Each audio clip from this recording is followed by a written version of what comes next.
Hey, curious minds, get ready for mind-blowing facts about animals, science, and more. From surprising talents to bizarre discoveries, this video is packed with fun you won't believe. Sit back, relax, and let's dive into the unexpected. The idea that the universe has a smell, and that it's been described as similar to burnt steak or seared meat, is one of those strange, fascinating facts that connects the cosmos to our senses in an unexpected way. Of course, space is a vacuum, so there's no air for scent molecules to travel through like on Earth. But astronauts returning from spacewalks have consistently reported a distinctive metallic, smoky or burnt odor clinging to their suits and equipment after being exposed to the vacuum of space. This smell doesn't hit them while they're out in space, but rather once they return to the airlock of the spacecraft or space station and repressurize. When they remove their helmets, they often notice an unusual lingering aroma. Astronauts have described it in different ways, like burnt steak, welding fumes, hot metal, gunpowder, or even the scent that comes after firing a gun. NASA even enlisted scent specialists to recreate this smell for training purposes, so astronauts would be familiar with it before experiencing it firsthand. The source of this cosmic aroma is thought to be polycyclic aromatic hydrocarbons, PAHs for short, molecules that form when stars die in supernova explosions and during the combustion of carbon-based materials. These molecules are scattered throughout the universe, carried by interstellar dust and gas. Interestingly, PAHs are also found in everyday Earth experiences, like grilling meat or burning coal, which explains the strange similarity in smell. In essence, the odor astronauts detect is a byproduct of high-energy reactions happening across the universe, kind of like the aftershocks of celestial fireworks. What's really cool is that this smell connects humans in space to the deep processes of the universe. It's as if the afterglow of exploding stars and ancient cosmic events leaves behind a chemical fingerprint, a scent trail lingering on the edge of human perception. So while we might never take a deep breath of space itself, thanks to astronauts and chemistry, we've caught a whiff of the universe's dark, fiery past. And surprisingly, it smells a lot like barbecue gone wrong. Yes, it's true, and kind of mind-blowing. Bananas are naturally radioactive, but don't worry, they're perfectly safe to eat. The radioactivity in bananas comes from their high levels of potassium, specifically the isotope potassium-40, which is naturally radioactive.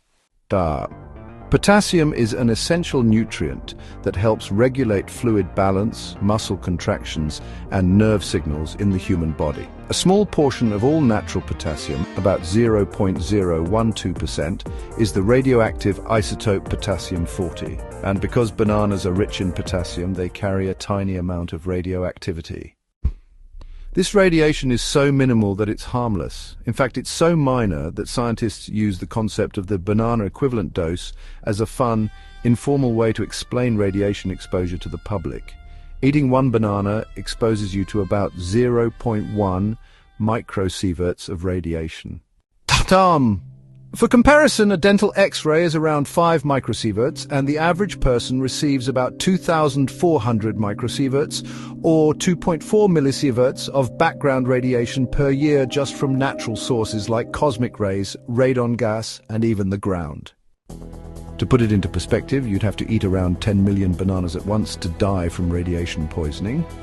Long before that, you'd have serious potassium overdose problems.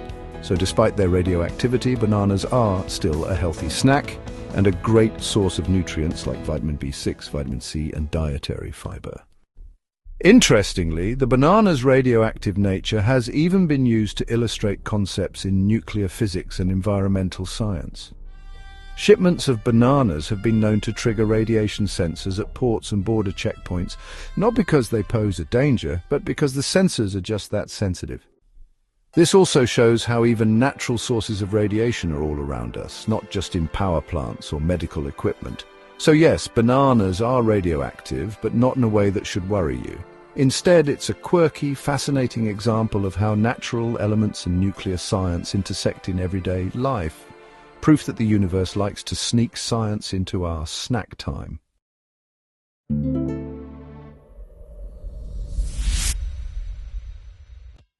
That's a beautifully simple and powerful analogy. If Earth were the size of a basketball, the Moon would be the size of a tennis ball about 25 feet away. It's a scaled-down model, that helps us grasp the vastness of space and the actual relationship between the Earth and its closest celestial neighbour, the Moon.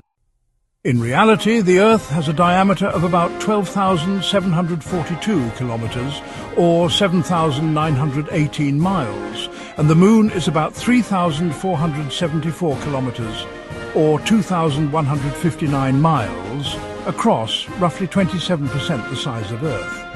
The average distance from the Earth to the Moon is about 384,400 kilometres, or 238,855 miles. These numbers are hard to picture, which is why this basketball-tennis ball model is such a helpful visualization.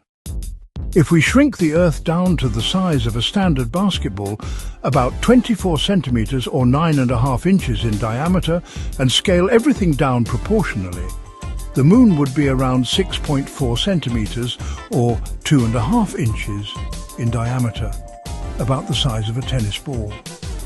At this scale, the average distance between them would be about 7.3 metres or 24 feet, roughly the length of a small room or a parking space and a half.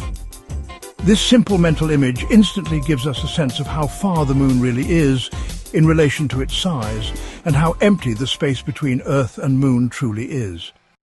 Even more mind-blowing, in that same scale model, the International Space Station would be orbiting less than half an inch above the basketball's surface, and commercial jets would fly barely a fraction of a millimetre above. The Sun, on the other hand, would be a 26-foot wide sphere about the size of a small building over 2 miles or 3.2 kilometres away. This analogy also helps highlight just how impressive the Moon landing was. Apollo astronauts had to travel what would be the equivalent of 25 feet in a straight line from a basketball to a tennis ball through total emptiness with 1960s technology. In space terms, the Moon is close, but even close in space is mind-bogglingly far. So next time you're holding a basketball and see a tennis ball across the room, you're looking at a tiny model of our cosmic backyard and the vast stretch of nothingness that separates us from our lunar companion. When two black holes collide and merge, they release a tremendous amount of energy in the form of gravitational waves, ripples in the very fabric of space-time. These waves, first predicted by Einstein's general theory of relativity, travel across the universe, carrying the signature of the cataclysmic event that created them. And here's where it gets really cool. While we can't hear gravitational waves with our ears, scientists have converted them into sound, and the result is a brief, high-pitched chirp.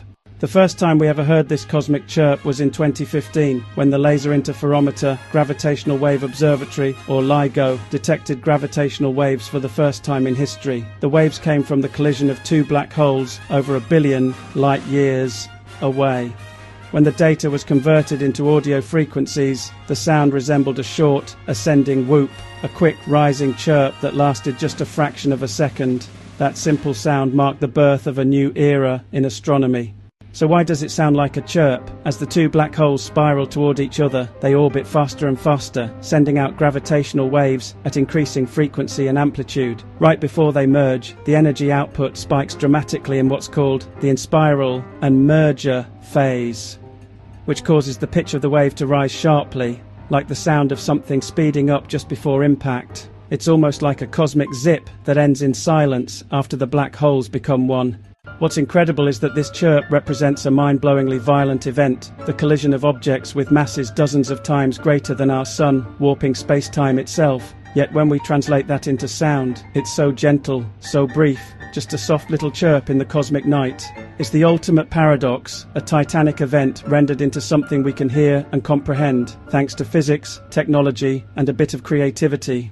Since 2015, dozens more gravitational wave detections have been recorded by LIGO and its European counterpart Virgo, giving us more chirps from different black hole mergers, and even one from a neutron star collision, which produced both a chirp and a flash of light, giving us both an audio and visual on a single cosmic event. These detections are helping scientists map out the universe in a completely new way by listening to it. So yes, if your ears were sensitive enough and adapted for gravitational waves instead of sound waves, you could hear the universe itself whispering through the cosmos, and black hole collisions, they'd sound just like a chirp in the dark.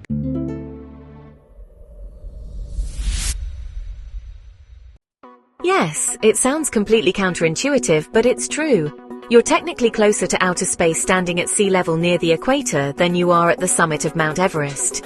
This fascinating fact is all thanks to the shape of the Earth, which isn't a perfect sphere but rather an oblate spheroid.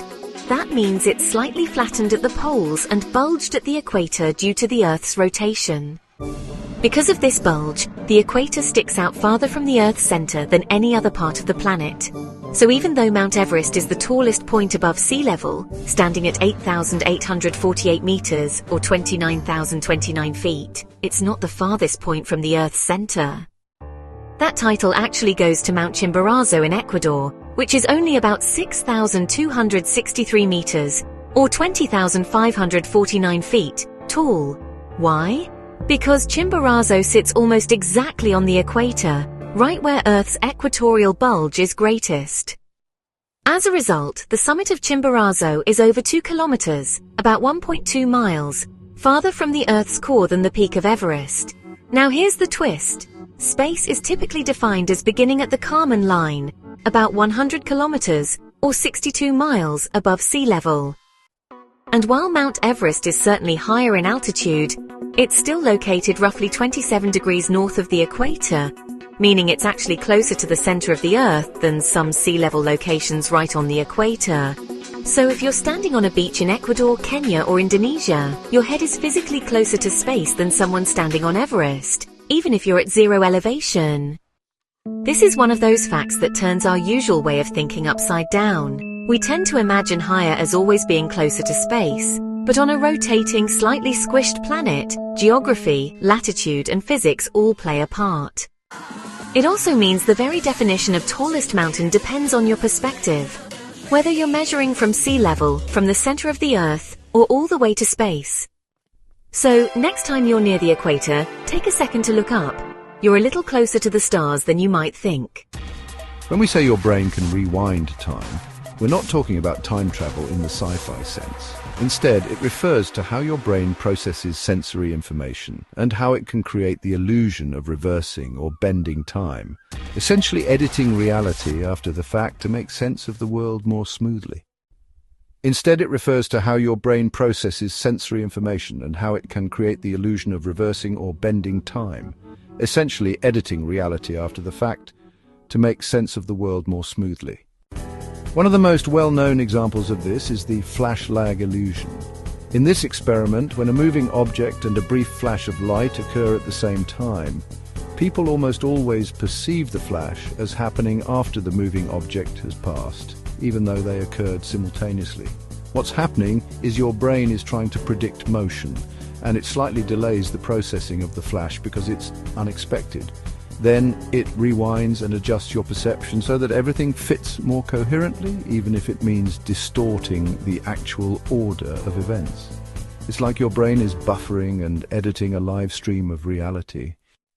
Another strange effect is the cutaneous rabbit illusion, where rapid taps applied at different points on your arm can make you feel like a series of taps moved along your skin like a rabbit hopping. Your brain stitches the sensations together after the fact, giving you a coherent but entirely inaccurate story of what happened. This post-processing is your brain's way of keeping your conscious experience smooth, even when real-time data is messy or confusing. In essence, your brain operates on a kind of perceptual delay. It takes a fraction of a second, usually around 80 to 100 milliseconds, for your senses to gather data, for your brain to interpret it, and for you to become consciously aware of it. During that tiny window, your brain can compare inputs, predict what should happen, and even alter your perception of the past few milliseconds to create a seamless story. It's not time travel, but it's definitely a kind of subjective time editing.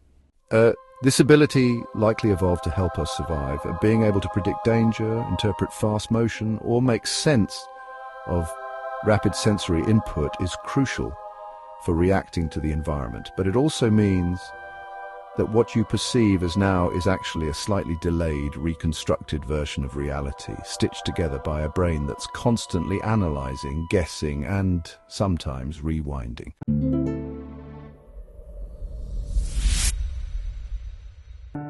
This is one of the most poetic truths in all of science. The atoms in your body are billions of years old. and many were forged in the hearts of ancient exploding stars. In a very real, very literal sense, you are made of stardust. Let's break it down. Most of the matter in your body, carbon, oxygen, nitrogen, calcium, iron and so on, didn't exist in the early universe. When the Big Bang happened about 13.8 billion years ago, it produced mainly hydrogen and helium, the two simplest elements. That was it. Heavier elements, the kind you need to build planets, plants, animals and people, were created later inside the fiery cores of stars through a process called nuclear fusion. Over millions to billions of years, stars acted like element factories, fusing lighter atoms into heavier ones. But those elements didn't just stay locked inside stars. At the end of their lives, massive stars explode in spectacular supernovae, releasing all those freshly forged elements into space. These explosions scatter carbon, oxygen, iron and all the other ingredients of life across the cosmos. That stardust floats through the galaxy, eventually clumping together to form new stars, planets and eventually life. Our solar system, including Earth, was born from one such cloud of debris about 4.6 billion years ago. The iron in your blood, the calcium in your bones, the carbon in your cells, all of it was created in stars that died long before Earth was even formed. The hydrogen in your body is even older, going back to the Big Bang itself. So, you're not only made of stars, you're made of the first materials the universe ever created, blended with the ashes of ancient stellar giants. This realization reshapes how we see ourselves.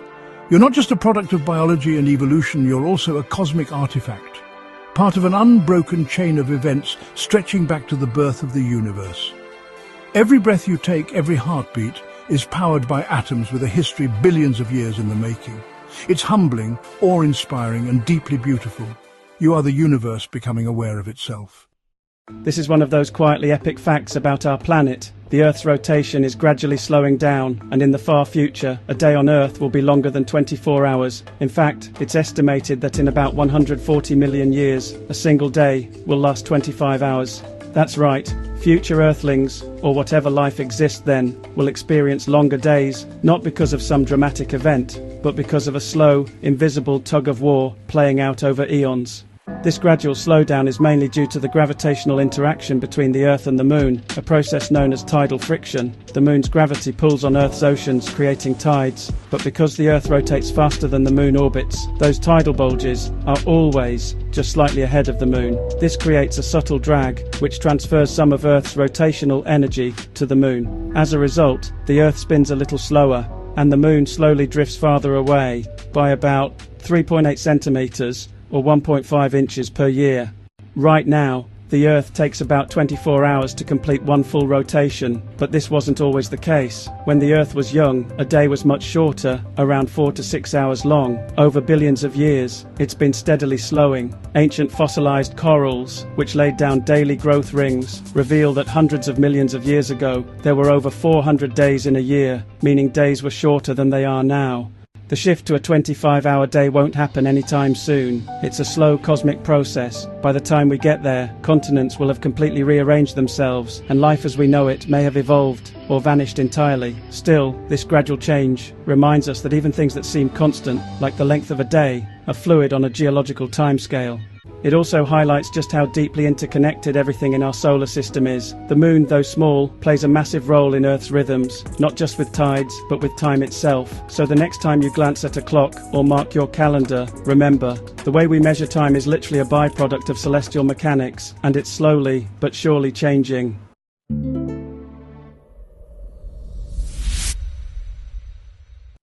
This fact beautifully captures the humbling vastness of our universe on a clear, dark night. You can see around 2,000 to 2,500 stars with the naked eye, but our own Milky Way galaxy alone contains more than 200 billion stars. That means you're only ever seeing a tiny sliver of what's really out there, less than a millionth of the stars in just one galaxy. The limitation isn't because those other stars aren't there, it's because our eyes aren't sensitive enough. Human vision can only detect light down to a certain brightness, so only the closest, largest or brightest stars appear visible to us without telescopes. Factors like light pollution, atmospheric conditions and your own eyesight further reduce the number of stars you can see. Under ideal conditions, no light pollution, high elevation, and a perfectly clear night, you might catch a glimpse of up to 5,000 stars in total, but at any one time, only about half of those are above the horizon. Now zoom out. The Milky Way is a vast spiral galaxy stretching over 100,000 light-years across, with hundreds of billions of stars, many with planets, moons, and possibly even life.